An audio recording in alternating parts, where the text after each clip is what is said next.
శాసన మండలిలో ప్రజా సమస్యలపై గళం విప్పే అభ్యర్థులను గెలిపించుకోవాలని కాకినాడ నగర వైసీపీ అధ్యక్షురాలు సుంకర శివప్రసన్న సాగర్ పేర్కొన్నారు. గురువారం కాకినాడ నగరంలో జీపీటీ వద్ద గల పోలింగ్ బూత్ లో వైసీపీ నగర అధ్యక్షురాలు సుంకర శివప్రసన్న తన భర్త సుంకర విద్యాసాగర్తో కలిసి వెళ్లి తమ ఓటు హక్కును వినియోగించుకున్నారు.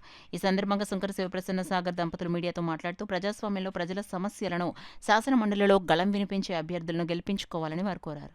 విజ్ఞులైన ఓటర్ మహాశయులందరికీ నా హృదయపూర్వక నమస్కారాలు తెలియజేసుకుంటున్నాను. ఈరోజు పట్టభద్రుల ఎమ్మెల్సీ ఎలక్షన్ సందర్భంగా నేను సాగర్ గారు జీపీటీకి వచ్చి ఓటు వేయడం జరిగింది.